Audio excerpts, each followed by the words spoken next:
사랑하는 성도 여러분, 흔적이 무엇일까요? 흔적은 몸에 있는 어떠한 상처가 될 수 있고요. 또는 트라우마 같은 것이 될 수도 있고요. 또 어떤 것은 영적인 것이 될 수도 있습니다.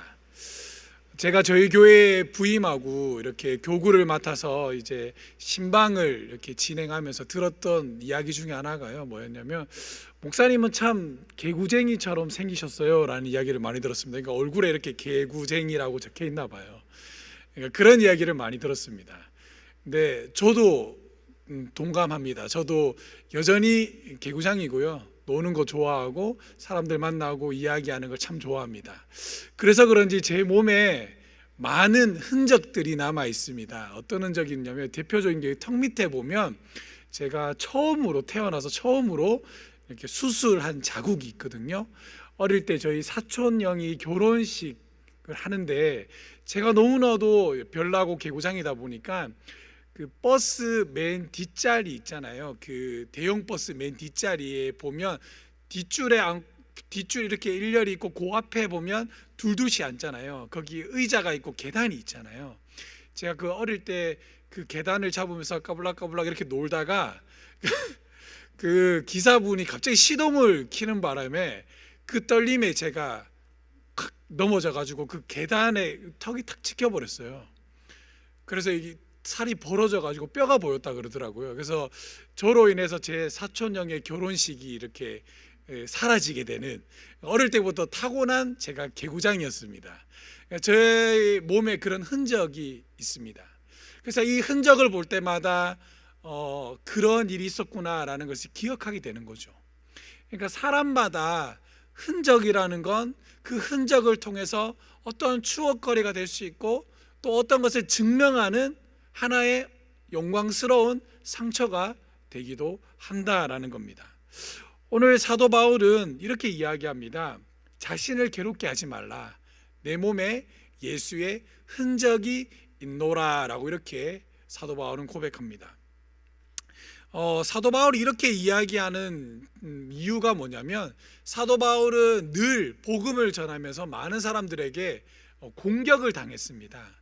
어떤 공격을 당했냐면, 저 바울이라는 사람이 스스로가 사도라고 이야기하는데, 사도라는 건 예수의 공생애를 함께하고 예수의 죽음과 부활을 목격한 사람을 가르쳐서 사도라고 이야기하는데, 바울은 사도가 그렇게 되면 아닌데도 불구하고 왜 바울은 스스로를 가르쳐서 사도라고 이야기하는지, 거기에 대해서 그 사도의 직분을 가지고 이 바울의 대적자들이 공격하는 모습을 많이 보게 되거든요.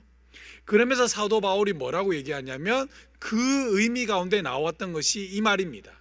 나를 괴롭게 하지 마라. 내 몸에 예수의 흔적이 있다라고 이렇게 답변해 줌으로 그 비방자들을 입을 다물게 하는 아주 유명한 말입니다. 여기에서 말하는 흔적은 두 가지를 이야기할 수 있습니다. 첫 번째로는 뭐냐면 영적인 흔적입니다. 그리고 두 번째 흔적은 육체에 남아있는 어떠한 흔적이 되겠죠. 그러면 예를 들면 상처가 될 수도 있고요. 또는 어떻게 되면 그 몸에 어떠한 있겠죠, 그죠? 그런 걸 가르쳐서 흔적이라고 이렇게 사도 바울은 고백하고 있다라는 겁니다. 따라서 우리는 이 시간에 잠깐 사도 바울의 일대기를 조금 기억해 보면서요, 돌아보면서요, 사도 바울이 갈라디아서 오늘 말씀을 기록했던 것처럼 자신의 예수의 흔적이 있다라고 말하는 그 흔적에 대해서 잠깐 고민해 보는 시간을 갖도록 하겠습니다. 일단 우리가 기독교인이잖아요. 그러면 이 기독교에 대해서 이야기할 때 사도 바울이 미치는 영향이 아주 크다라는 겁니다. 그래서 이 기독교를 이야기할 때 빼놓을 수 없는 인물이 예수와 바울입니다. 그래서 다른 사람들은 이 기독교를 가르쳐서 예수의 종교냐 바울의 기독교냐라고 할 만큼 바울이 기독교에 끼친 영향력이 아주 크다라는 겁니다. 성경에 보면 사울이 제일 먼저 그 성경책에 본인의 이름이 기록한 데가 있습니다. 어딜까요? 성경을 좀 아시는 분들은 아실 텐데요. 사도행전 7장에 그 사도 바울의 이름이 공식적으로 처음 등장하게 됩니다. 어떻게 등장을 하냐면요. 사도행전 7장에 보면 7장이 아주 유명한데요. 왜 유명하냐면 물론 절이 길어서 유명도 하지만 우리 교회가 만들어지고 그리고 신앙인으로서 첫 번째로 순교자가 발생했기 때문에 아주 유명합니다. 스테반이라는 한 집사님께서 돌에 맞아 순교하게 됩니다. 왜 순교할까요? 유대인으로서 율법을 따르지 않고 예수를 믿었다라는 그 이유만으로 처형하게 됩니다. 돌에 맞아 죽게 돼요. 그런데 이 돌을 던질 때에 그 가해자의 옷을 받아 들고 있었던 사람이 바로 우리가 알고 있는 그 유명한 사도 바울이 등장하게 됩니다. 사도행전 7장 58절을 같이 한번 읽어보도록 하겠습니다. 사도행전 7장 58절 우리 한 목소리를 읽어봅니다. 시작.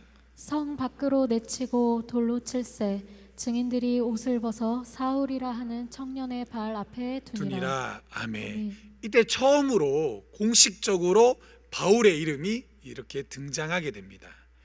이렇게 바울의 이름이 공식적으로 등장하는데요. 제가 아까 소도에 말했듯이 바울이 예수의 기독교냐 바울의 기독교냐 할 만큼 영향력이 아주 센데 제가 만약에 바울의 입장이라면 성경에 이렇게 기록된 걸 알았더라면 저라면 이렇게 등장하지는 않았을 것 같아요. 부끄럽지 않습니까? 가해자의 옷을 받아들고 있었다라고 성경은 있는 그대로를 기록하고 있어요. 제가 만약에 힘을 가지고 있고 영향력을 가지고 있다면 이 부분은 삭제하고 싶을 만큼의 어떻게 보면 치욕스러운 부분이기도 합니다. 하지만 바울은 가만히 뒀고요. 많은 역사가들도 이 사실을 제하거나 없애질 않고 있는 그대로를 기록하였습니다. 그랬던 바울이 언제 변화하게 될까요? 언제 변하게 되냐면요. 7장 이후로 성경책을 쭉 읽어 가시다 보면 바울이 이 가해자의 옷을 받아들인 이후로부터는 이제는 예루살렘의 공의회, 사내들인 공의회라는 곳에서부터 이제는 예수 믿는 사람을 공식적으로 바울이 잡을 수 있는 권한을 받게 됩니다. 한 공식적인 문서를 받아들고 다메섹이라는 지역에 예수 믿는 사람이 있다라는 이야기를 듣고 그 바울이 그곳으로 가던 길에 누구를 만나게 됩니까? 예수님을 만나게 됩니다. 그래서 이 다메섹 사건을 바울이 흔히 말하는 영적인 흔적이라고 바울은 이야기합니다. 이 다메섹 사건은 너무너무 잘 압니다. 예수를 잡으러 가는 그 길에서 예수님을 인격적으로 만나게 되고 그리고 바울은 그때부터 인생이 180도 바뀌게 되는 거죠. 재밌는 건 뭐냐면 바울의 인생을 길로 표현할 수 있어요. 예수를 잡으러 가는 길에서 그 길에서 예수를 만나 이제는 예수의 길을 따르는 사람으로 변화가 되고요. 그 길을 따르다 못해 그 길을 전하는 사람이 되고요. 그 길을 전하다 못해 그 길을 걷는 사람을 양성하게 되는 후학을 양성하는 사람으로 바뀌게 되었다라는 겁니다. 그 예수의 길을 전하기 위해서 바울은 목숨조차 아끼지 않는 위대한 사명자가 되었다라는 겁니다. 바울에게 이 첫 번째 영적인 흔적으로 인해 그는 완전히 인생이 180도 달라지게 됩니다. 사랑하는 성도 여러분, 누구든지 예수님을 인격적으로 만나는 그 시점이 반드시 있습니다. 여러분들은 예수님을 인격적으로 만난 그 시점은 언제입니까? 이걸 아는 걸 굉장히 중요합니다. 왜냐하면 바울은 이 다메섹 사건을 가지고 끊임없이 복음 전하는데 도구로 사용하고요. 그리고 본인의 사역이 힘들고 지칠 때는 끊임없이 다메섹에서 자신을 만나줬던 그 예수에 대해서 회상하면서 끊임없이 그곳으로부터 은혜를 공급받기 때문에 그렇다라는 겁니다. 그래서 바울에게 있어서 이 다메섹 사건은 아주 중요했다라는 겁니다. 과연 여러분들은 언제 인격적으로 예수님을 만나셨습니까? 저같이 모태신앙이 아닌 사람은 예수님을 인격적으로 만났던 그 시기가 너무나도 분명하지만, 모태신앙을 가지고 있는 분들은 이미 눈을 떠보니 신앙생활을 하고 있어서 언젠지는 잘 모르게 수도 있겠으나, 그러나 하나님 앞에 기도를 하신다면 반드시 언제 예수를 인격적으로 만나게 되었는지를 알려주실 것입니다. 저는 사역하면서 그런 분들을 많이 만나봤거든요. 그런데 왜 예수를 인격적으로 만나는지가 중요하냐면, 우리가 그 처음 인격적으로 예수를 만났던 그 시점을 기억하고 있는 사람은 지치지 않고 하나님께서 이 땅에 개개인에게 주신 그 사명을 완수하는 데 원동력이 되기 때문에 그렇습니다. 예를 들면요, 올림픽에서 마라톤을 뛰는 선수들의 소망은 무엇일까요? 당연히 메달입니다. 하지만 우리가 TV를 쭉 보다 보면요, 그들이 처음으로 달리기 스타트 남들과 동일한 선상에서 뛸 때는 목표는 메달을 가지고 목표를 가서 뛰는데요, 조금 뛰다 보면 이제는 메달권인 선수와 비메달권의 선수가 확신하게 구분이 됩니다. 그죠? 마라톤이 42.195라는 긴 시간을 띱니다. 제가 어릴 때 우리 아버지랑 목욕탕에를 갔는데요, 분명히 들어가기 전부터 마라톤을 뛰고 있었는데요, 목욕을 다 끝나고 나왔는데도 여전히 뛰고 있더라고요. 아, 이 마라톤이라는 거 참으로 힘든구나라는 걸 제가 그때 깨달았습니다. 그런데 또 재밌는 건 뭐냐면, 그 마라톤에서 포기하는 사람이 단 하나도 없다라는 사실입니다. 메달이 목표였다면 본인이 조금 뛰다가 레이스를 하다가 메달권에서 떨어지게 되면 당연히 중도 포기하거나 쉬거나 그만할 텐데, 거기 마라톤에 참여했던 선수들은 메달권을 목표로 해서 뛰었더라 할지라도 그들이 메달권에 되지 않아도 그들은 포기하지 않고 끊임없이 완주를 목표로 뛰더라는 겁니다. 왜 그럴까요? 메달이 비록 목표이지만 그들은 마라톤 선수라는 사명이 있기 때문에 뛰다가 지치면 쉬었다 가지만 멈추지 않고 완주해서 자신의 기록을 남기는 데에 중점을 두고 있다라는 것입니다. 사랑하는 성도 여러분, 신앙인에게도 마찬가지입니다. 이 영적인 흔적이 있으면 계속적으로 하나님이 나에게 주신 사명을 끝까지 완수하기 위해 달려가게 됩니다. 물론 우리가 긴 인생에 있어서 장거리 레이스를 하다 보니 때로는 힘들고 또는 상처 있고 때로는 지쳐서 좀 레이스를 쉴 수도 있지만, 중요한 거는 그 쉰다고 해서 실패자라고 이야기하지 않는다라는 겁니다. 예수님께서는 옆에 서서 괜찮아, 힘을 내, 끝까지 완주할 수 있어, 그리고 성령님을 통해서 완주할 수 있는 힘과 능력을 더하여 주신다는 겁니다. 사랑하는 성도 여러분, 세상 사람들은 어떠한 목표를 이루지 못했던 걸 가지고 실패자, 낙오자, 루저라고 이야기합니다. 하지만 우리 기독교인에게 있어서 실패는 없습니다. 루저 인생이라는 건 없습니다. 왜냐하면 저와 여러분들은 끝까지 신앙의 마라톤을 완주할 수 있기 때문에 그렇습니다. 나 혼자 하면 불가능하지만 내 옆에 항상 함께 신앙적 생활하는 성도님들이 있고요, 그리고 예수님께서 날마다 내 옆에서 나의 기도를 들어주시고요, 성령 하나님께서 내 안에 내주하여 주셔서 언제나 새 능력을 날마다 부어주시기 때문에 우리가 믿음의 경주를 완주할 수 있다라는 것입니다. 저 역시도 신앙에 있어서 영적인 흔적이 있습니다. 제가 처음으로 신앙생활한 적이 언제냐면 초등학교 5학년 때 인격적으로 예수님을 만났고요. 그리고 나서는 신앙생활을 하지 않았습니다. 하지 않다가 언제 하게 됐냐면요, 고등학교 2학년 때에 처음으로 신앙생활을 하게 됐습니다. 왜 신앙생활을 하게 됐냐면요, 어떠한 여성을 좀 잘 보이기 위해서. 제가 참 마음에 들어하는 첫사랑이 있었는데 그 첫사랑이 자기랑 만나려면 교회를 나와야 된다는 거예요.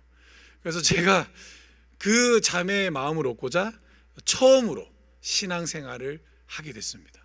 그 발걸음이 지금 이 자리까지 오게 되었다라는 겁니다.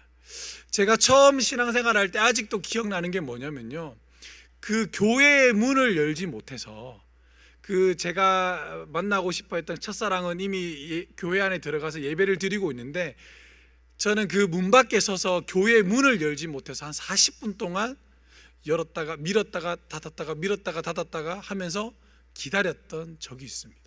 아주 힘들었던 적이 있는데요, 그렇게 해서 처음으로 신앙 시작해서 여기까지 오게 됐고요. 그리고 나서 신앙생활하게 되면서 전도에 많은 훈련을 받기도 했습니다. 저는 어떠한 훈련을 받았냐면요, 항상 여름 때마다 전도 훈련을 나갔습니다. 소외되고 낙후된 지역. 우리 교회도 얼마 전에 청년 일부가 강릉 단기 선교 갔다 왔잖아요. 저는 대구 사람이다 보니까 대구보다 더 신앙적으로 좀 낙후된 곳이 있습니다. 어딜까요? 아시는 분 계세요? 경상북도 안에서 문경이라는 곳이 그렇습니다. 이 문경이라는 곳이 얼마나 신앙적으로 약하냐면요, 문경에 아주 큰 절이 있습니다. 그 절은 일반인들이 못 들어가요.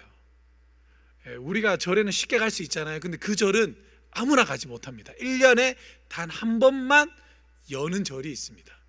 그 절은 비밀로 꽁꽁 쌓여 있어서요, 어떤 절이냐면 스님들을 양성하는 절이라고 합니다. 그래서 그 문경 지역에는 그 절로 인해서 예수 믿기가 굉장히 힘든데요, 저는 그 지역에 항상 전도하러 갔습니다.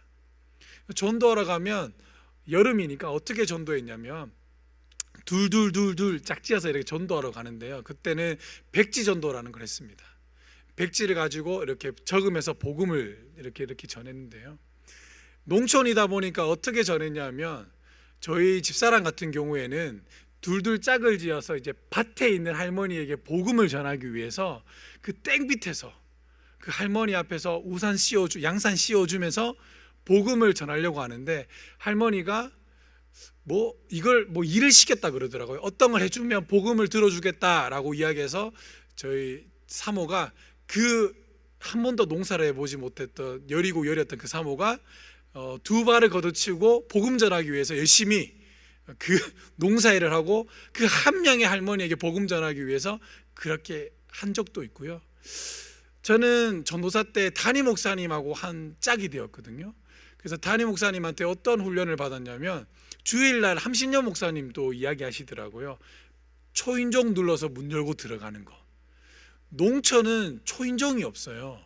아시죠? 문은 항상 열려 있습니다. 그냥 문 열고 들어가면 돼요. 근데 그게 너무너무 힘든 거예요. 그리고 담임 목사님은 그래도 어느 정도 있으신지 문 열고 잘 들어가시더라고요. 그러면서 이제 전도사인 저보고 한번 해보라고 했을 때 함신여 목사님 말에 정말 공감했던 게, 문 열었을 때 아무도 없기를, 정말 아무도 없기를 진짜 간절히 기도한 적이 있었는데 문만 열 때마다 언제나 사람들이 꼭 있었습니다.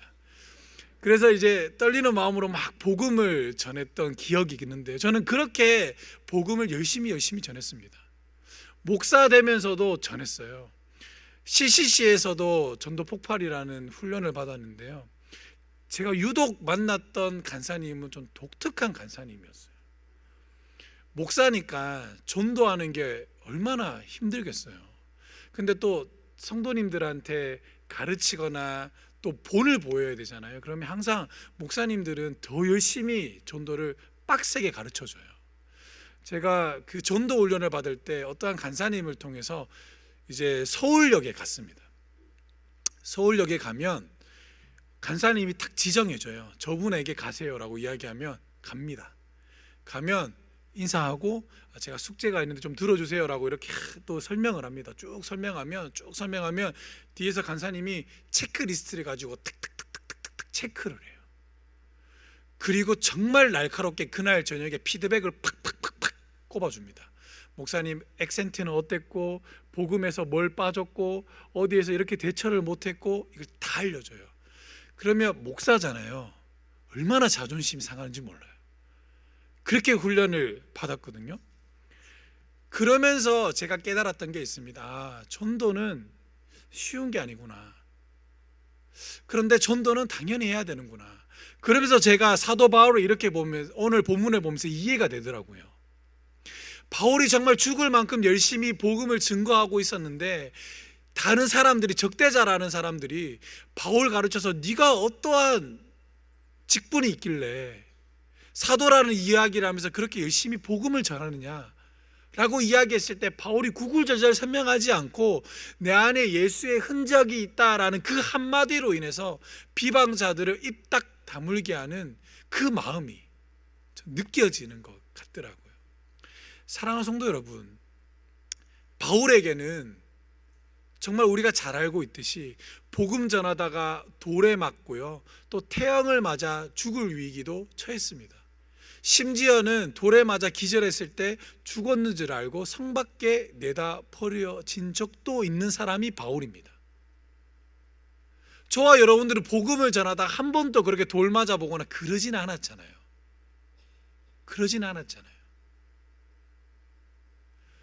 그런 흔적이 있어야 된다라는 겁니다. 바울이 늘 얘기하는 예수 그리스도의 흔적이 너희에게는 있느냐라고 반문하고 있는 겁니다. 바울은 그 예수의 흔적 때문에 목숨까지 걸게 됩니다. 바울이 복음 전하는 데에만 목숨 건 게 아니에요. 바울의 사명은 두 가지였거든요. 하나는 복음이었고 하나는 연보였습니다. 바울이 전도 여행을 쭉 살펴보면 복음을 전해서 교회가 세워지면 그 교회에서 훈련해서 사람을 세운 다음에 꼭 성도로부터 연보를 받았습니다. 왜 연보를 받았을까요? 예루살렘 교회가 힘들다는 소식을 들었기 때문에 바울은 연보를 걷습니다. 왜 연보를 걷냐면 예루살렘 교회가 힘들기 때문에, 자신을 파송시켜준 그 예루살렘 교회가 힘들기 때문에, 예루살렘으로부터 시작된 그 복음으로 인해서 예수 믿는 사람들이 많아졌기 때문에, 근데 그 모교회라고 말할 수 있는, 본체라고 말할 수 있는 그 교회가 힘들기 때문에 바울은 교회를 세우고 복음을 전하고 연보를 받아 예루살렘에 갖다 주는 사명이 있었다라는 겁니다. 그래서 여러분들 사도행전을 쭉 보시면요, 마지막에 바울이 에베소 장로님들을 모아놓고 나는 반드시 예루살렘에 가야 된다라고 이야기합니다. 왜냐하면 연보를 전해줘야 하기 때문에. 그곳에 가면 죽는다라고 이야기하거든요. 어떤 여성 예언자는 바울의 띠를 가지고 이 띠의 주인공이 예루살렘에 가면 죽는다라고 이야기하지만 바울은 개의치 않고 갑니다. 왜요? 받은 은혜가 있고 자신에게 사명이 있기 때문에 그렇습니다. 사랑하는 성도 여러분, 우리는 지금 새생명 전도 축제 기간에 있습니다. 그렇다면 우리가 전도 기간은 축제잖아요. 그러면 축제는 즐기는 겁니다. 사랑하는 성도 여러분, 전도라고 해서 힘들고 어려울 수도 있지만 즐기는 자는 재밌습니다. 그리고 나서 그 복음을 전하면서 받았던 흔적으로 인해서 여러분들에게 일평생 가져갈 추억이 되고요, 그리고 하나님 앞에 칭찬받을 수 있는 흔적이 될 줄 믿습니다. 저는 소망합니다. 물론 복음 전할 때 부끄럽고, 또 친구에게 복음을 전했을 때에 거절하거나 또는 상대방이 오는 반응이 힘들어서 내가 부끄러워서 복음을 못 전할 수 있지만, 그것보다 예수님 앞에 갔을 때에 그 전하지 못함으로 인해서 부끄러움 받기가 싫어서 저는 더 열심히 전도하려고 노력하고요, 또 성도님들이 전도하려고 한다 그러면 어떻게든 열심히 후원하려고 노력하고 있습니다. 사랑하는 성도 여러분들에게는 그러한 흔적이 있습니까? 저는 이 설교 시간에 맞아서 여러분들한테 간절히 소원하기는, 여러분들이 복음을 열심히 또는 즐겁게 잘 증거하셔서 그런 흔적들이 몸 곳곳에 있었으면 좋겠습니다. 그래서 이 흔적은 어떻게 해서 생긴 흔적이고, 이 흔적은 어떠한 복음을 전했다가 생겼던 에피소드가 있는 흔적이고, 여기에 있는 흔적은 누구와 함께 어떠한 했던 생겼던 흔적이다 라는 것을 이야기할 수 있어야 되고요. 그리고 흔적이 많은 사람은 하나님 나라에 갔을 때, 하나님의 심판대 앞에 섰을 때 하나님께서 그냥 안아주실 줄 믿습니다. 그리고 힘들었다, 고생했다라고 토닥토닥 그렇게 칭찬받는 사람이 되어야 되지 않겠습니까? 사도 바울이 말했던 불 가운데 부끄러운 건짐을 받는 사람이 되기보다는 하나님 앞에 칭찬받고 하나님의 따뜻한 품에 안길 수 있는 그러한 성도님들이 되시기를 주님의 이름을 간절히 축복하고 소망합니다. 그래서 이 우리가 전도 축제 기간 고통이다, 힘들다, 또 해야 되나 그렇게 하지 말고, 축제니까요 정말 즐기시고 많은 사람들을 초대해서 이 자리가 가득가득 차고 넘치고, 우리의 즐거움이 세상 사람들에게 또 즐거움이 되고, 또 우리의 즐거움이 복음을 전함으로 인해서 세상 사람들에게 갇혀있고 답답하고 눌려있던 문제가 해결돼서 이곳에서 그런 기쁨이 충만하게 일어날 수 있는 그러한 축제의 장이 되기를 주님의 이름으로 간절히 축복하고 소망합니다.